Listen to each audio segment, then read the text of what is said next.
I am very stressed at the moment, and my breathing's not very even because I'm really upset. Yesterday, there was record rainfall in St. Louis, which is where I live. And there was a lot of flooding. I didn't realize it before I started this stream, but I'm probably going to cry. I cried a lot yesterday.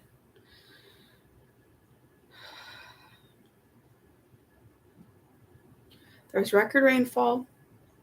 Like, it hasn't rained this hard or this much since 1915, I think.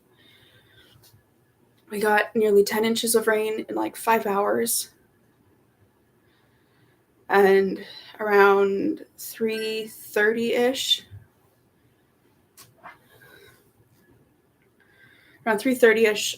I got my first flash flood warning emergency alert on my phone.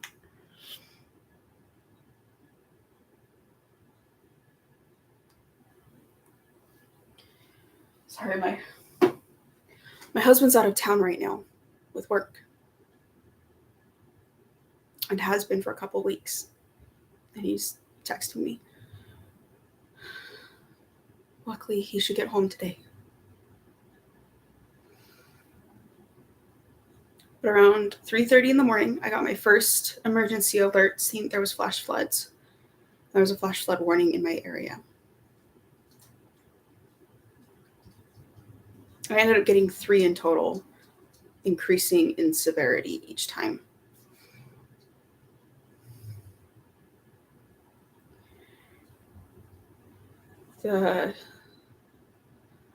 Where we live is at the juncture of like all the creeks, all the rivers. There's like, looking out the window that I'm in right now, there's a creek right there. There's a creek across the street that way. And they all filled up. I know for a fact that our neighborhood started to flood because I went out yesterday and I saw the high water mark from the debris in some of my neighbors' yards. And in the middle of the night, I could see the police lights where they were blocking the road, and I was watching people on the main road back behind my house. I was watching them turn around because the road was impassable. Come here. Winston's wanting on my lap. Come here. Come on. Come here. There we go. There's the little pill.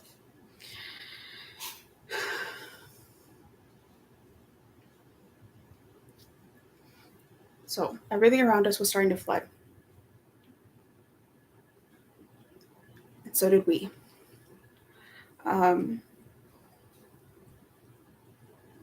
When I got the first emergency alert around 3:30, honestly, a lot of the time when I get emergency alerts, I'm like, okay, I'll take note of that, and I just go back to sleep. But this time, I couldn't. I immediately got up, I got dressed, and I started packing because I wanted to be ready if we got evacuated.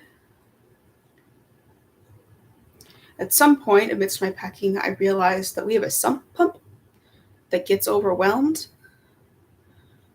So in a panic, I ran downstairs to find 2 inches of water in our basement. And it was spreading. It hadn't quite gotten all over the place yet, but it was spreading.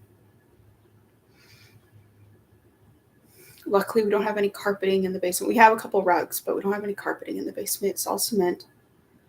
And most of the stuff in the basement is in plastic tubs, including all of my sewing stuff, all of my craft supplies. My sewing machines, they're all downstairs in the basement. What had happened, I think, is that the float on the sump pump, kind of like in your toilet, how it rises to turn the water off, the water got so high that it got stuck and the sump pump stopped working.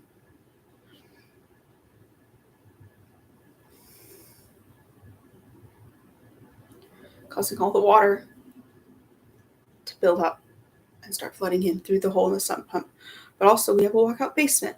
The previous owner of this house, we are tenants, we rent this place, but the previous owner decided to dig a hole along the foundation and then build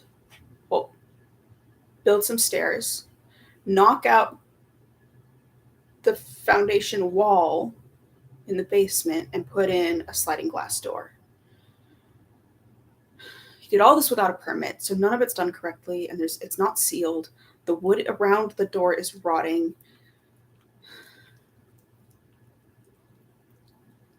And water started coming in through the door frame and through the door.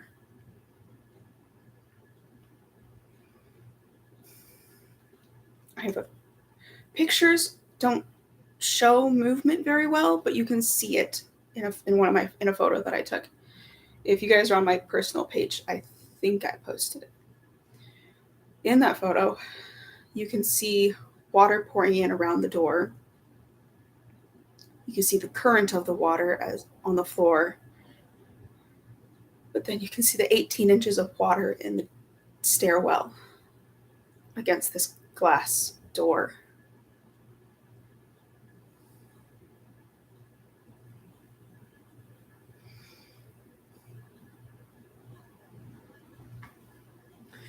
It has been a long time since I've been that scared.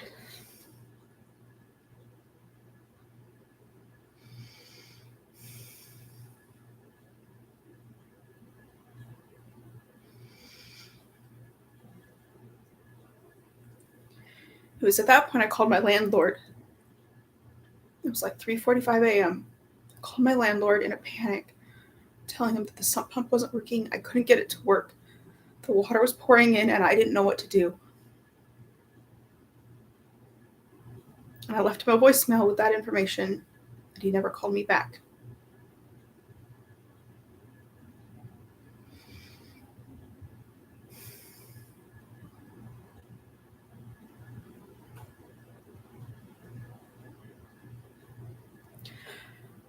I grew up in Omaha, Nebraska, which is right along the Missouri River. It's on the Missouri River. And I lived there during the flood of 2011, and I lived there during the flood of 2019. But I lived in a house up on a hill, so we were never really affected by any of the flooding. Plus, most of the flooding went over to Iowa anyway, but I have witnessed a lot of floods. I know people personally who have lost everything. Not this time, but in those floods in Omaha and in Council Bluffs, I know people who have lost everything.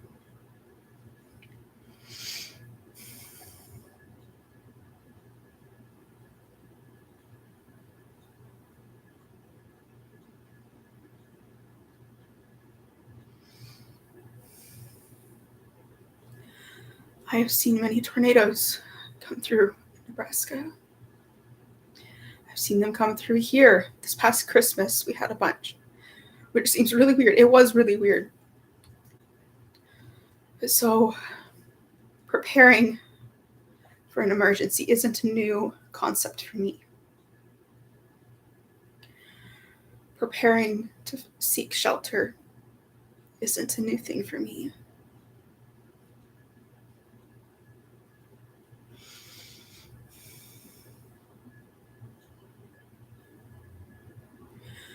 But I'd never done it on my own.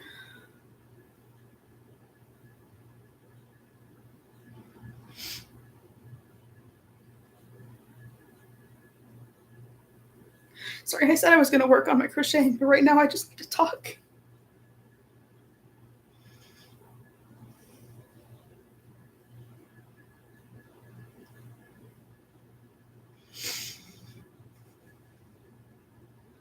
I did grab a handkerchief.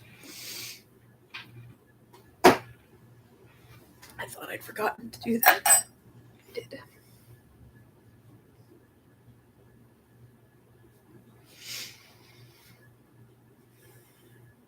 So, back to my narrative, my story.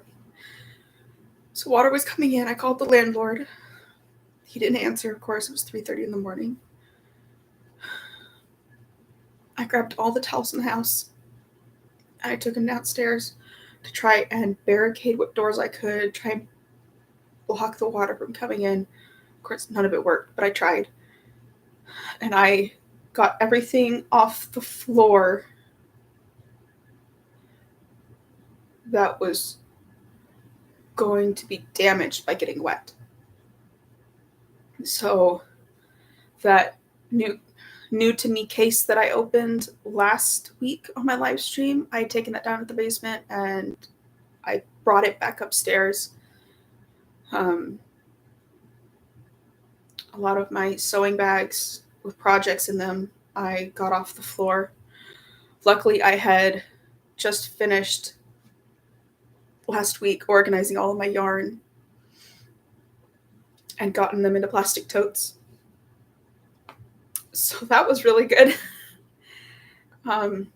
Most of our possessions were in plastic totes, so I didn't have to worry about them. In fact, I piled a lot of stuff on top of them. And I unplugged my sewing machines. I made sure that the irons were unplugged. And it got to a point where I got in basically everything off the floor that I could, or that needed to be. And there was nothing else I could do. At which point I came back upstairs and I finished packing. And I tried calling a bunch of other people. I put a post on Facebook saying that I didn't know what to do and briefly saying what was happening.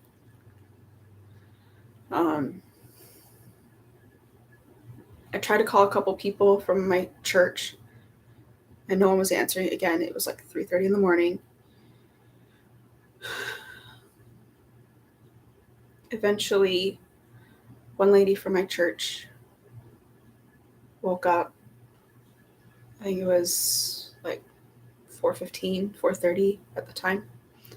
And she woke up and she had seen my Facebook post. She called me. And she lives with her husband and with her daughter and her son-in-law and all their grandkids. They all live together in this really awesome, huge house. And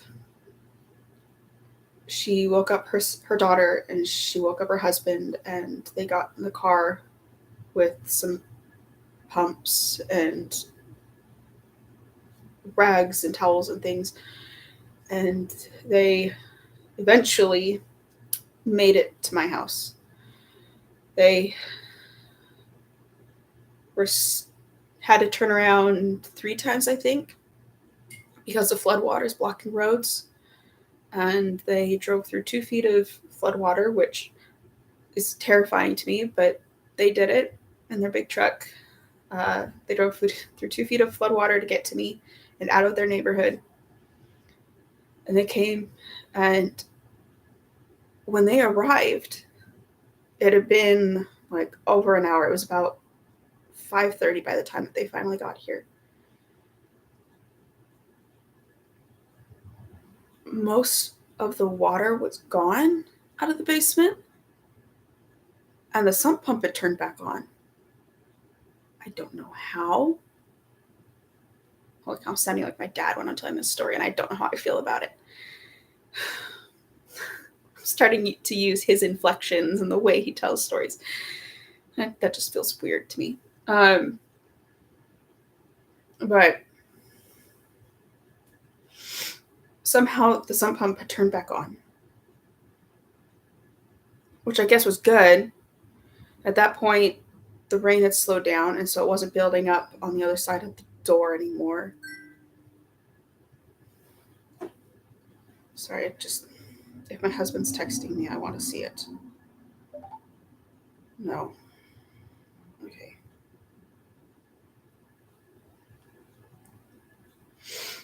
I was texting my sisters this morning, and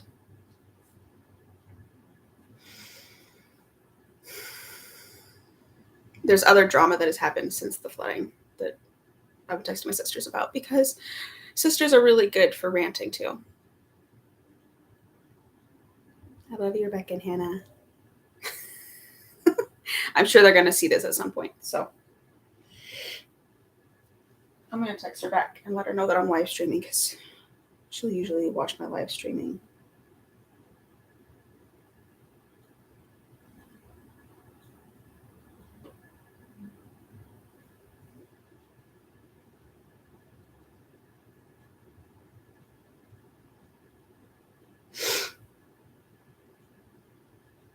I don't know if she's at work right now or not, but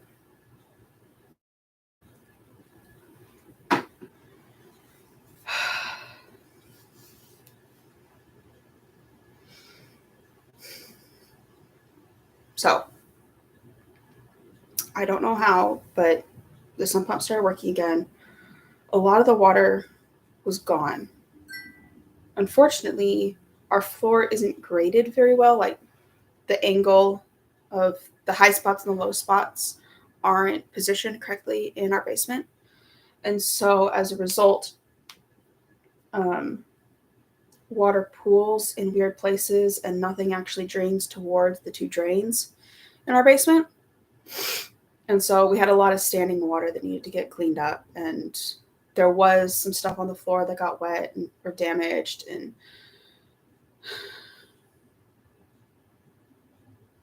so they helped me get the vast majority of stuff mopped up, stuff moved around, shifted, stuff that was wet that needed to get dried out, moved, get fans set up, get the baseboards and the walls dried off. Which, like I said, it was only about 2 inches of water at the deepest. But it's still enough to get the walls wet, and that's not okay.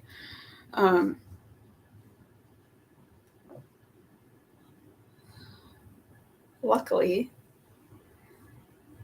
the furniture and our food storage and our washer and dryer and our fridge, or our freezer downstairs, our chest freezer, they were all along the wall that didn't get any water, the far side. So that, and the spare bed like just got skirted, like it didn't, just barely, which is great because there's a wooden trundle bed underneath, which would have been completely ruined if it got wet.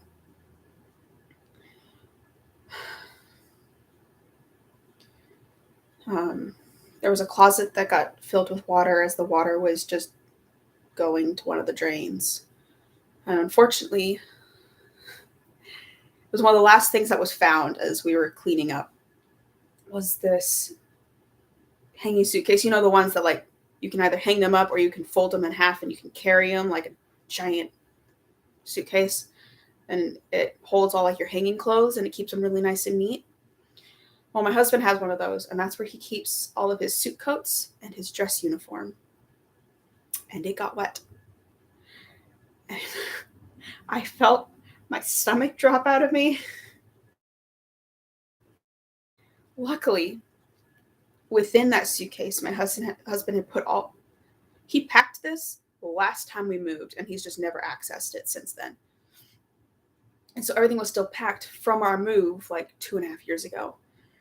And he had put everything not only in the suitcase, but also in closed garment bags. And so even though the suitcase got wet and water got into the suitcase, the garment bag only got damp and nothing inside the garment bag got wet.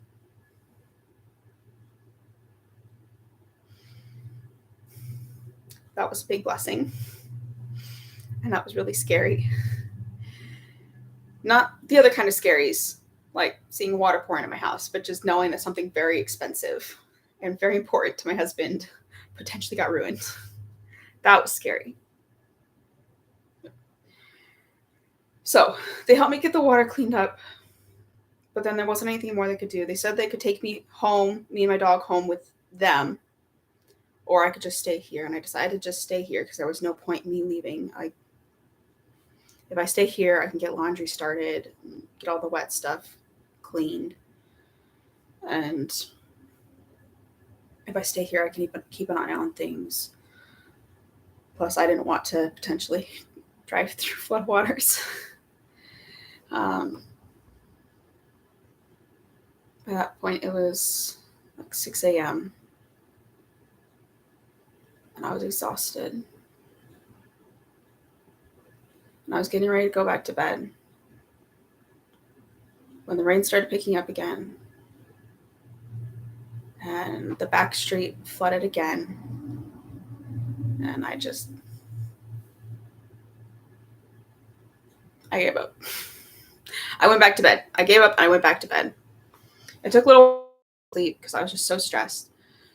This may be TMI, but did you know that stress pooping is a thing where so much of, was it cortisol, the stress hormone, starts pumping through your system that it actually causes like your intestines to start to spasm, making you need to go to the bathroom? I learned that yesterday. So the rest of yesterday was spent sitting on the couch staring into the middle distance while I just let my mind and body cope with what had happened. And doing some laundry and continuing to shift stuff around in the basement so that stuff, everything get dried out. When I went to bed, there was still wet downstairs. I had, by about 11 o'clock, I contacted someone else from my congregation at church. Somebody. And they let me come and borrow their carpet cleaner vacuum. So it's a carpet cleaner, but it's able to suck up water, basically. And so I was able to go and borrow that and use that to suck up the standing water that was still everywhere, that wasn't draining because the floor wasn't graded correctly. So there was huge puddles. So I was able to suck up a lot of water with that because, I mean, my only other option was a small sponge mop and some already drenched towels. So I'm really, really grateful for letting me use that. You know who you are. Thank you. And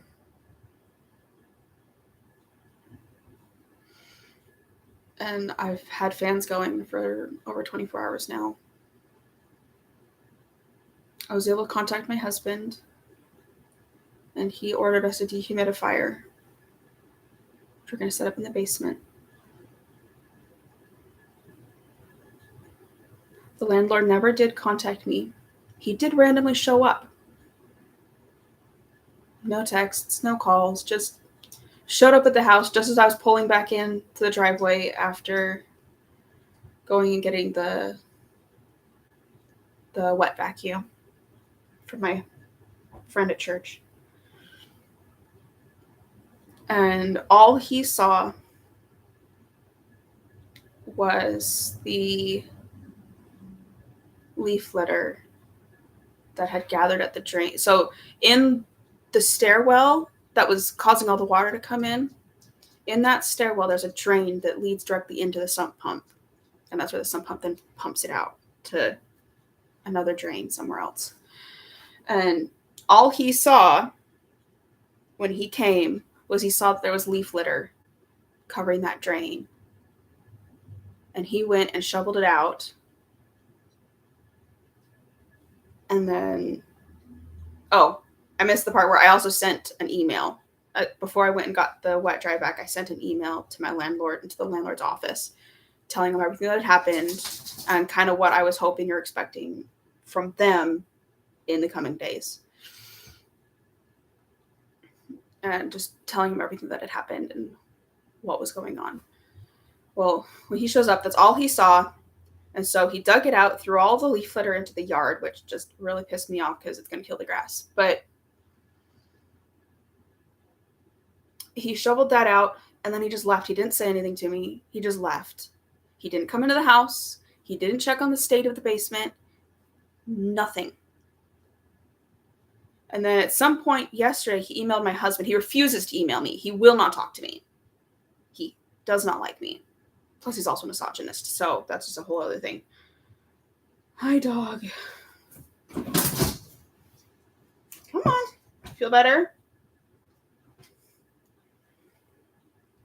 Things are not right in the world unless the foot of this recliner is up when we're sitting, because then he can lay on. But so then he sent a really pissed off email to my husband. In response to the email that I sent, instead of just like sending it to me, he sent it to my husband, only to my husband, which my husband then forwarded to me. And I didn't get it till this morning. And it's looking like he's blaming all of the water damage on us. It's all our fault. Like, how dare we let there be leaves in the drain? Like, he thinks that I'm a complete liar. And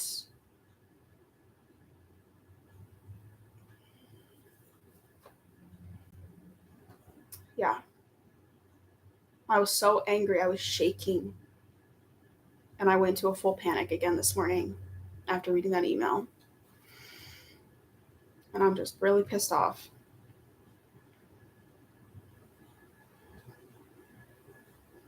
I'm so glad my husband's getting home today.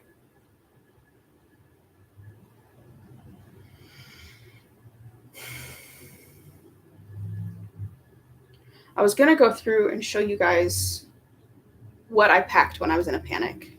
But I think I'm just going to go to my crocheting. Like, I know I said I was going to be working on my crocheting while I talked about all this, but I needed to just talk. So I'm sorry if that bothered you. That was my crochet hook. Let's see if I can reach it.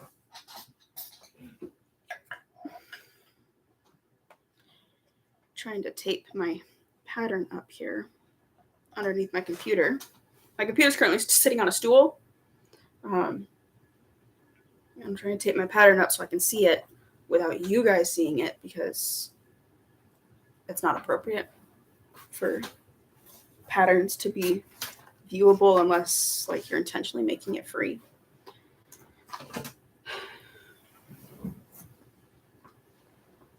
I will say that I don't regret anything that I did pack. I know I packed up a full change of clothes, and I packed them in a plastic bag so that way if I got wet or my bags got wet, I would have clean, dry clothes. I forgot socks, so later on a second round of checking what I packed and repacking,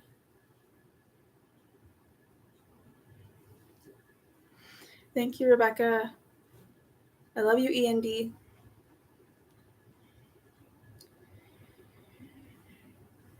Rebecca's my little sister, by the way. She's the one in the chat right now.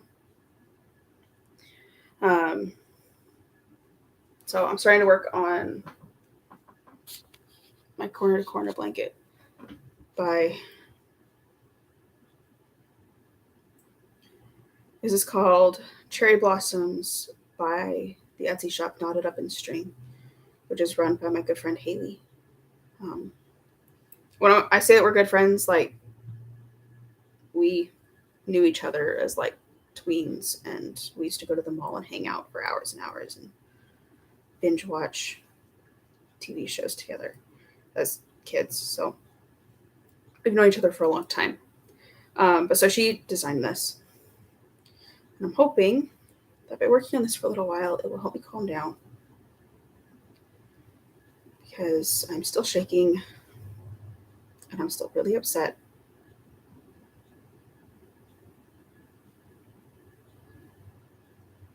Sorry, I just realized that I didn't mark off my pattern right, so I'm not actually sure which row I'm on, which is just fantastic.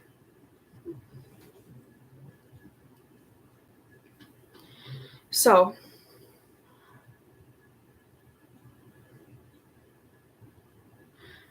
in the chat, I've been asked, how do you knot your crochet when changing colors? The answer is I don't. So right now, I have this and I need to change over to this color. I literally just put this down and I just change which color I'm working on, and I just pull that through. If I'm working on, if I were doing a different type of crochet where I'm just going rows back and forth, I also wouldn't make a knot. But when I got to this point where you have the two on the last stitch and the next stitch you're going to do is going to change the colors, I would then immediately pick up the next color and use it to pull through the last two loops and then continue with the next color.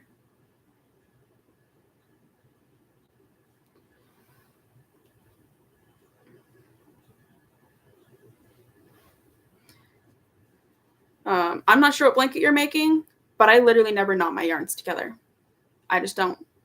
I leave ends that I then sew in. If you are going to do everything you possibly can to never have to change, to never have to sew in colors, and you're okay with there being knots, there's a knot called the magic knot, which has taken some practice for me to get used to. There's a lot of tutorials on YouTube. Basically, you're tying.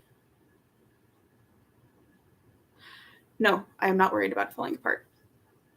At least in this style, as you work, everything kind of pulls together as you go.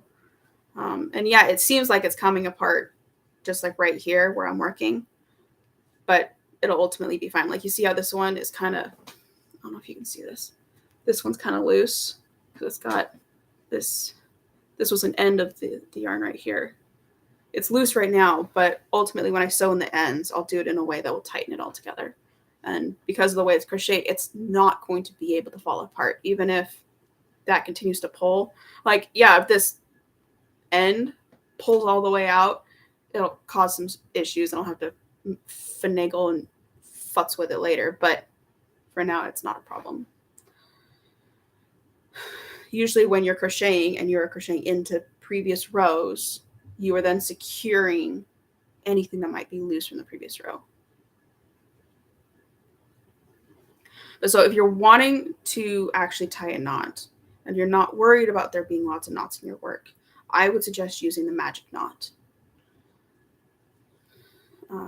Which again, there are a lot of tutorials on YouTube. That's how I learned how to tie it. It's basically, it's a knot. I don't know how to show this, but it's two knots that then you slide together and they butt up against each other. And then you can cut the ends really close so that there's no ends just hanging out that you then have to crochet over.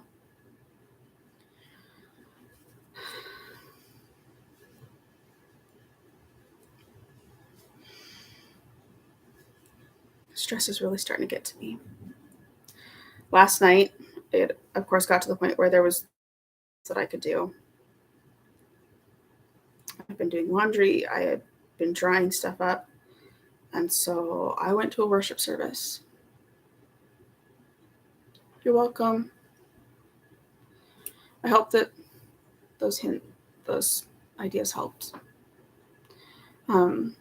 So I went to church.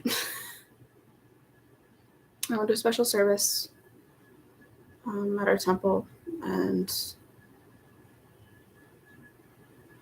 got some ice cream that I'm allergic to on the way home because I felt miserable and I wanted something that I thought would be really yummy. I'm allergic to dairy, by the way, and so I went to DQ and I got a Blizzard because I wanted something nice.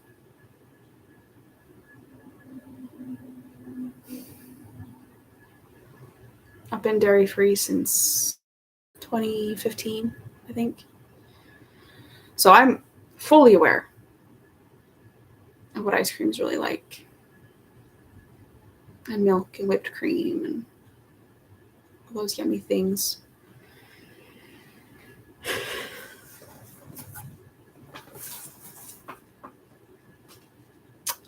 New skein.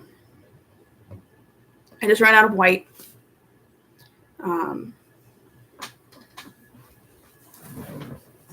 I was using an old white. Woo! Winston just jumped off the foot of this recliner, causing me to off balance as I was leaning over, and it caused the recliner to move.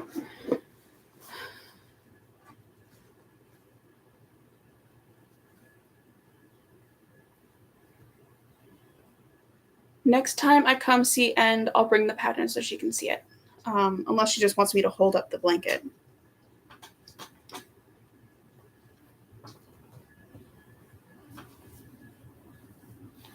If I can. This camera's not nearly... That's sideways.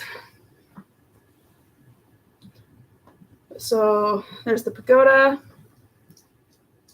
I am on the downhill side. I've gotten 3 of the corners done, and so I'm just working on the last corner to get to the end. The cherry tree is all done with the cherry blossoms, which is the namesake for this pattern. I just finished the mountain. The last row was the last row of the mountain. So that's Mount Fuji. And now I'm just finishing off the sky and doing clouds.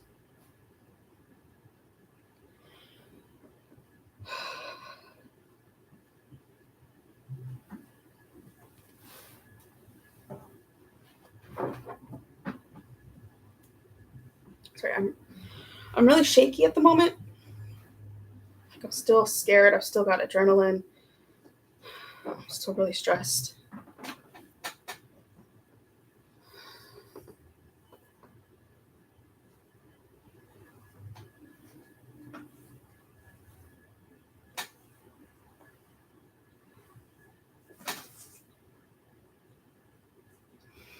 And I'm really excited that my husband's coming home tonight.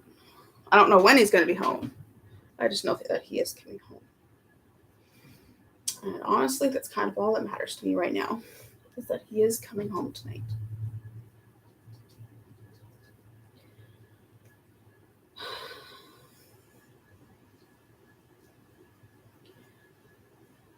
It's one thing to be a strong, independent woman, and it's another thing to go through a potentially traumatic experience all on your own.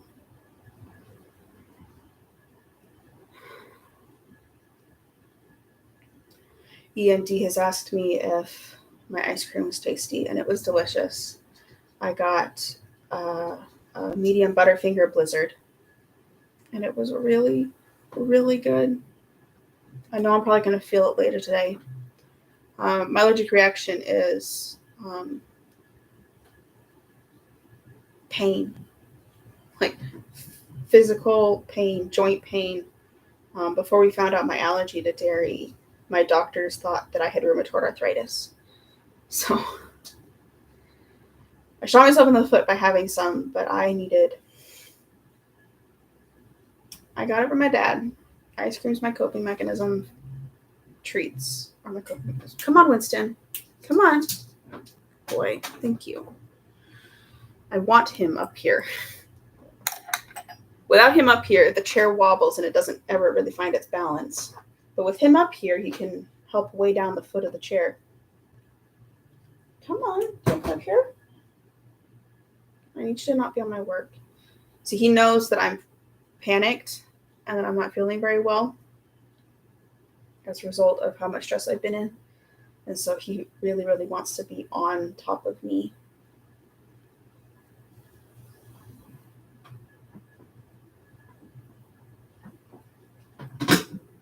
There, maybe that'll stop it from working.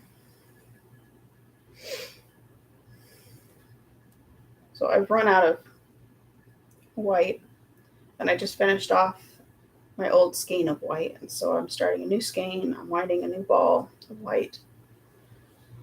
So there'll be 2 different textures of white yarn in this blanket.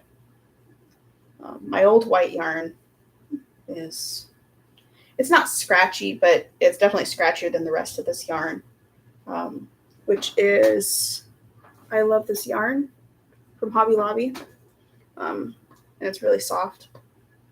But my older white yarn isn't nearly as soft.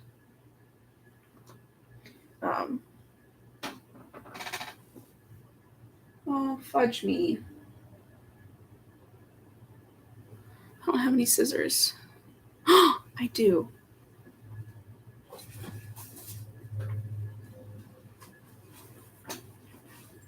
So in my emergency pack, I did pack up some stuff. First of all, one of my few treasured possessions is my teddy bear. If we're going to get flooded out, I wanted my one treasured possession. Dog's favorite toy.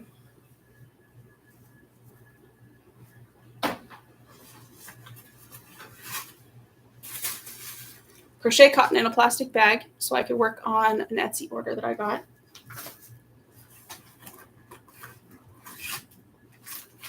Dry socks in a plastic bag.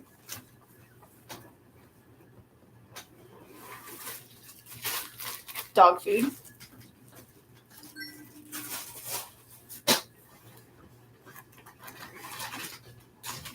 Clean clothes in a plastic bag.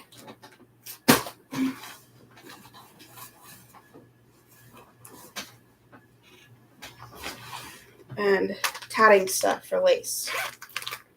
Because if I was going to get evacuated, I knew I was going to end up sitting in a shelter somewhere for who knows how long. And I wanted something to do, and I didn't, and I needed to work on an Etsy order. So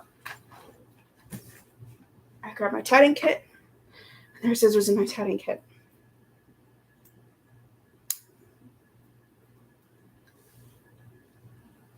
Additionally, in my bags, I also packed water. I packed some food, some granola bars, and some fruit snacks. I packed my medications.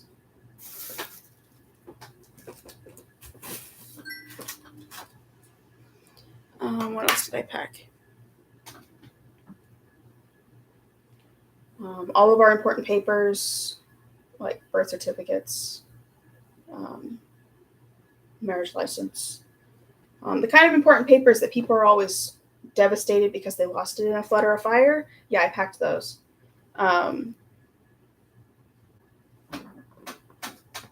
Also in plastic.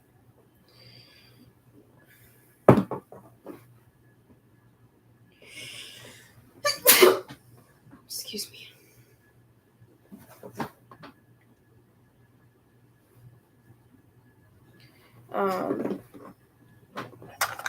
What else did I pack?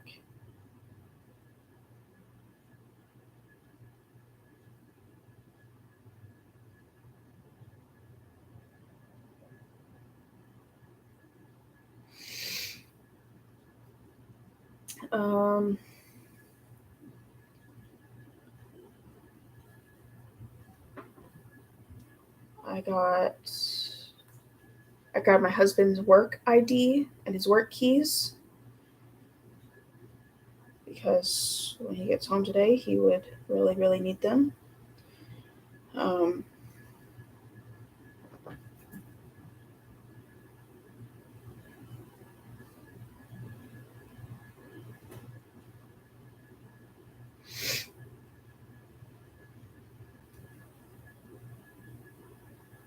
I grabbed an umbrella. I should have grabbed a flashlight, but I didn't. Grabbed an umbrella. Grabbed my wallet. All that work, and I'm not even really using that color. Grabbed my wallet. I grabbed my laptop and my husband's laptop, and I put them into the dishwasher because that's where I've heard that they'll be kept safe because dishwashers are watertight. Now,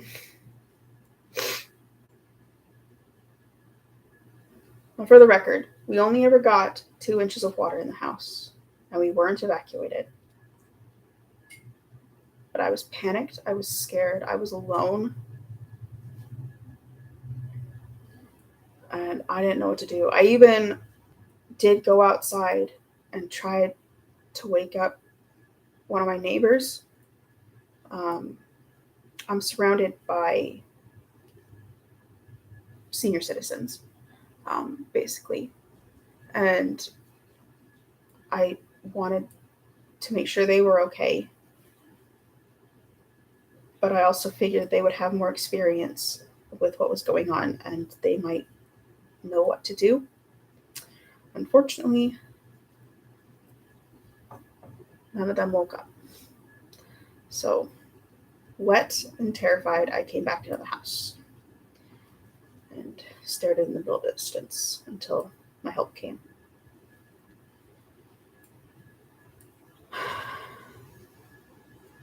I know this live stream is being a bit of a downer, but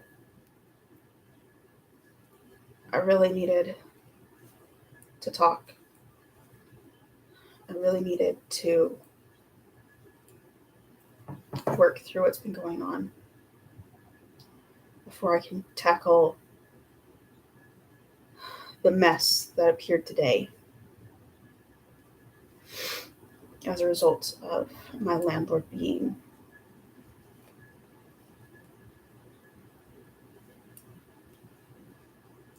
choice words that I probably shouldn't say on a live stream that I know at least one child has been watching.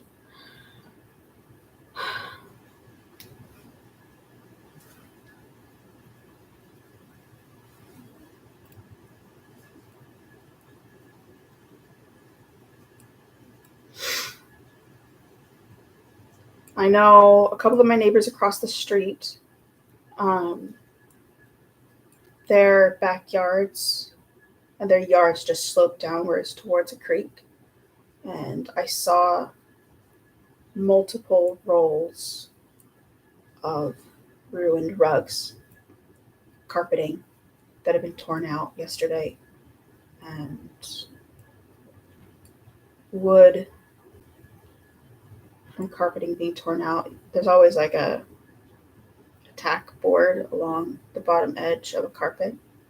There was a bunch of that. There was a bunch of baseboards that I saw in the trash can. So I know that some of my neighbors, sorry if I'm getting really quiet.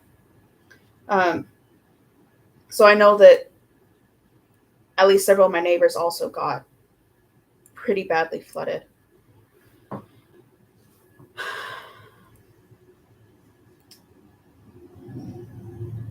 I know that many people went through a lot yesterday. There was one neighborhood that I know of in the St. Louis area, only one that actually got evacuated because of flooding yesterday. So I know a lot of people went through a lot yesterday. However, I also know that just because many people, everybody in this city experienced the rain, many of them experienced the flooding, just because everyone else went through the same struggle, the same storm, doesn't invalidate how terrifying it was for me and how stressful it was for me.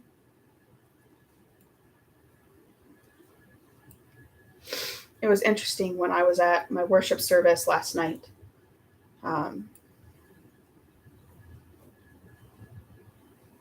How I encountered different people. One person, it's like I got three different reactions. The first one was right in the middle. They were very compassionate, very kind, but then they also said some things that were like not actually helpful. Not malicious, but they just weren't helpful to me. The second person I encountered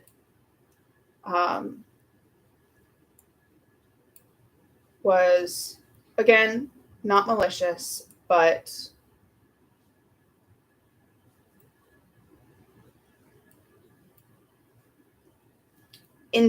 tried to invalidate the stress that I was under. Telling me about how, everybody had to deal with it. Everybody was dealing with it. My whole family was flooded, my whole everything. And she just didn't show any compassion. She wasn't malicious, but she didn't show any compassion. And that really hurt. my heart because I was really struggling, and because I've been really stressed and was struggling, I'd forgotten something very important, and so I was actually delaying the worship service because we wait for it till everyone arrives and then we start. And so I actually delayed the worship service by like 3 minutes, and I was really upset because I'd forgotten this important thing. But then at the end, there was a woman I encountered who had met her before, and for ages she learned my name, and I had no idea who she was. Not a clue. But she had learned my name. And so I've seen her many times. I just didn't know who she was. She was just this really nice lady who knew who I was and always said hi and was always very kind to me.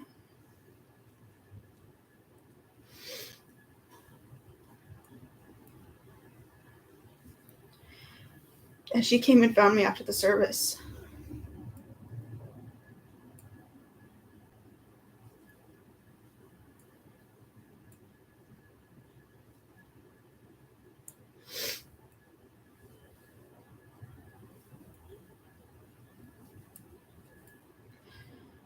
And she asked me if I was all right.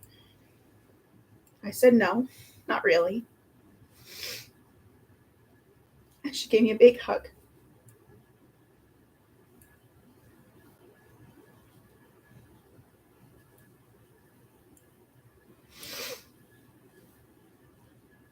And she was all compassion, all love.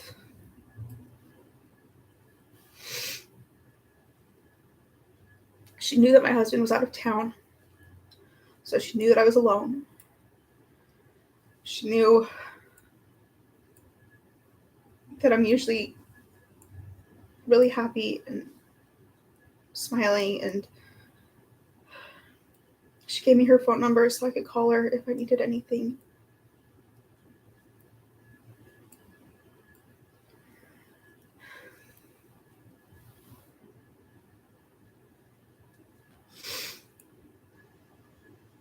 The scriptures talk about, I'm Christian, by the way. The scriptures talk about a balm in Gilead and how Christ is the balm in Gilead. And she was the balm to my soul.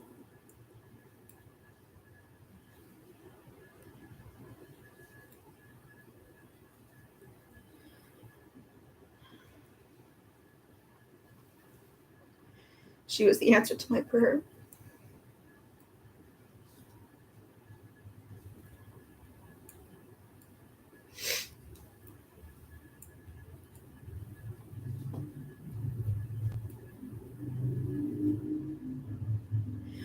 And I'm forever going to be grateful to her for her kindness and for the pure love that she showed me.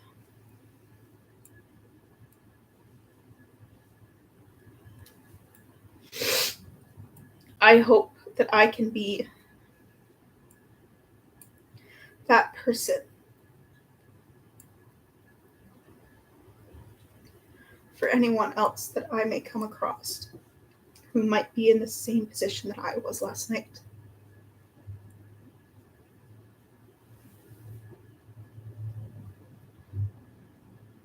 Yeah, I'm crying, huh? When I start to cry, he tries to get in my lap. Hi, buddy. Help me calm down. We didn't train him to do that. He just doesn't like when I cry.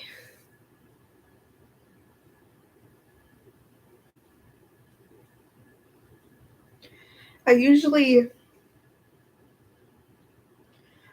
edit these videos just a little bit, these live streams after they go live, to kind of cut down on my weird silences or my awkward moments, or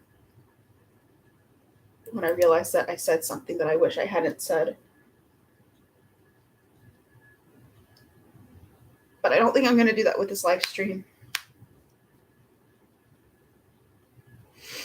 Partially because I have way too much other stuff going on. I'm too stressed to deal with it. But also I feel like it's important when people go through difficult things to not edit yourself.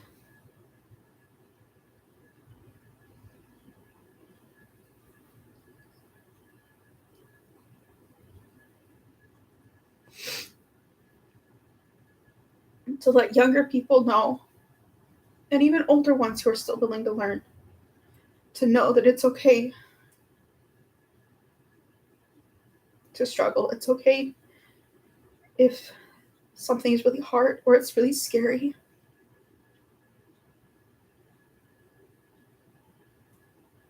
Do you see the cuteness right now with his head on my chest? Such a good boy.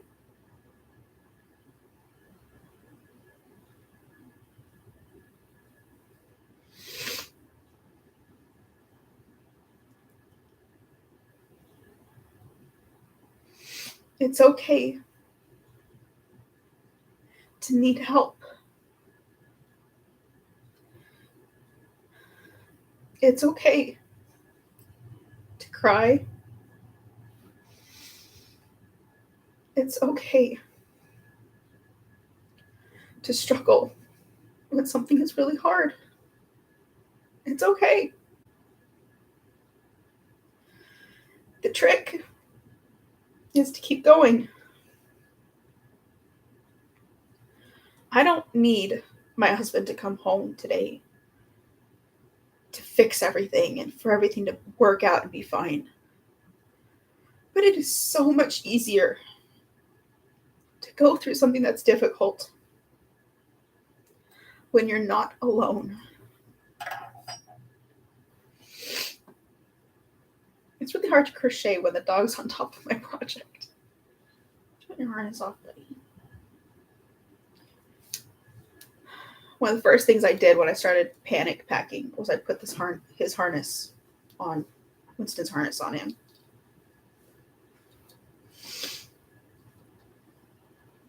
And it's been on ever since. So he's getting itchy. Is that better?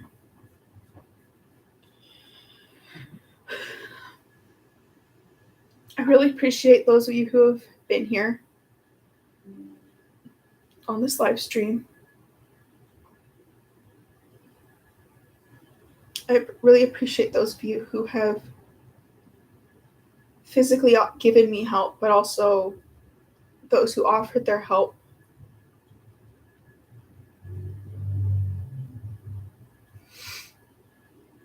And their kind words. Thank you.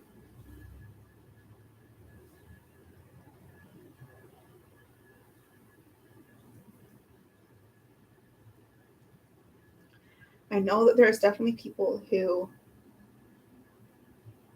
had a much harder time last night, or 2 nights ago, yesterday.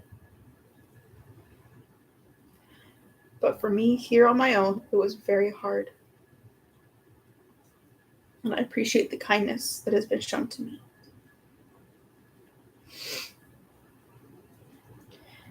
Thank you for joining me here on this live stream. I'm sorry it was a little bit different, a little sad, a lot of tears as I'm sitting here.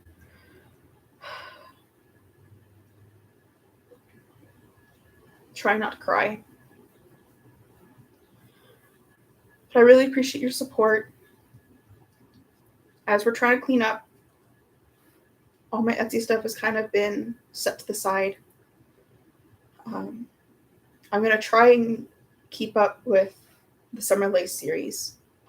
But we may have to skip a week just so I can get cleaned up.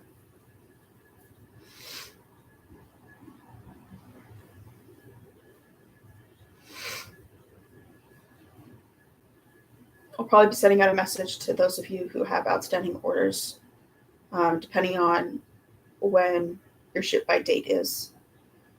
So if it's sooner, I'm definitely not going to be getting it out real quick. If it's later, it'll probably be fine because I give myself enough of a buffer space in my shipping times.